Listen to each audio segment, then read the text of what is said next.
Ada seorang yang bekas penyihir. Segala sesuatu yang pernah berkaitan atau ada hubungan dengan kuasa gelap, sebenarnya Anda mesti mewaspadainya. Apakah itu muncul dalam berbagai bentuk penyembahan kepada kuasa gelap secara langsung, maupun itu bentuk-bentuk yang lebih halus.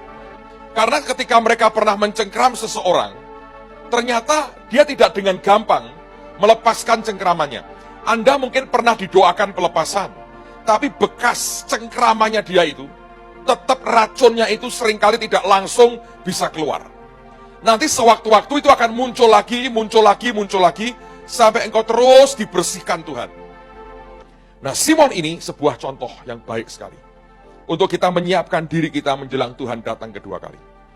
Memang dia bekas tukang sihir, tapi Alkitab berkata dia percaya dan dibaptis. Saya mau tanya, kalau orang percaya dan dibaptis, selamat nggak saudara? Selamat kan? Bukan hanya itu, dia ikut kemanapun Filipus pergi. Tapi yang kemudian Alkitab berkata, dia juga takjub loh dengan apa yang Tuhan buat. Dia kagum, dia takjub. Nah, orang seperti ini, orang berkata, wah dia selamat dah. Pasti dia akan oke, pasti dia selamat. Anda tahu apa yang terjadi? Di bagian akhir dari cerita ini, kalau saudara perhatikannya, Petrus tuh negor dia dengan keras sekali. Dia berkata, binasalah uangmu bersama-sama dengan engkau. Perkataan binasa itu artinya selamat atau enggak selamat? Tidak selamat. Kenapa kok bisa? Orang bisa kehilangan keselamatannya. Saya berkata, memang bisa. Apa masalahnya dengan Simon? Sederhana, kepahitan aja. Orang ini pernah menjadi pusat perhatian dari seluruh kota. Dia mentakjubkan semua orang dengan sihirnya. Nah, orang yang biasa mendapatkan perhatian, itu bisa kena namanya post power syndrome atau apa, itu Anda ngerti itu? Kalau tiba-tiba hilang, semuanya itu nggak ada, itu masalah loh. Rohnya berkata, ini Tuhan, lebih dari yang aku punya. Makanya dia percaya, dan dia dibaptis, dia sadar. Tapi jiwanya, lagi-lagi nih, kalau orang itu sudah bertobat, rohnya lahir baru. Jiwanya butuh proses. Jiwa itu apa? Pikiran, perasaan, kehendaknya. Nyampur, itu jiwa kita. Nah, itu yang perlu proses, saudara. Prosesnya ini yang berat.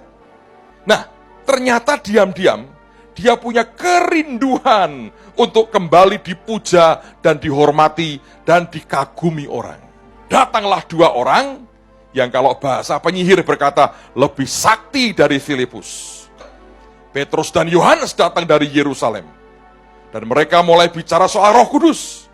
Mereka tumpang tangan, mereka peluk Roh Kudus. Simon berkata, wow, kalau aku punya begini, ini Filipus tidak bisa.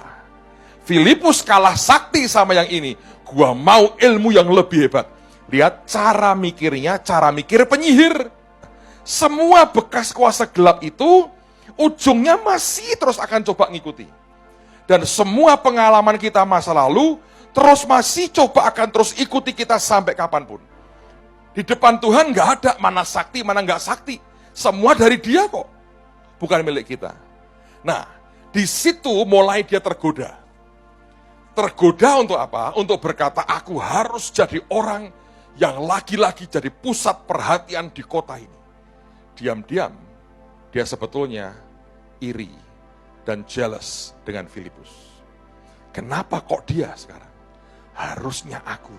Rohnya waktu itu lahir baru sih. Tapi jiwanya keseret kembali kepada hidup lamanya dia. Lalu berkata begini, Petrus, ini duit nih. Berikan aku karunia itu dong. Aku juga kepengen numpang tangan orang dan dia keperluan Roh Kudus. Salah nggak permintaannya? Sebetulnya enggak. Tapi sikap hatinya, motivasinya yang tersembunyi di dalamnya, itu yang salah. Dan itu membuat kemudian ternyata itu pahit. Pahit sama siapa? Pahit sama Filipus.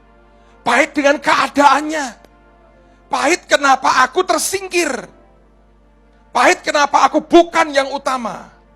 Pahit toh. Dan ternyata kepahitan itu membuat hatinya melenceng dan jahat di hadapan Tuhan. Dan Tuhan lewat Petrus berkata, binasalah uangmu bersama dengan engkau.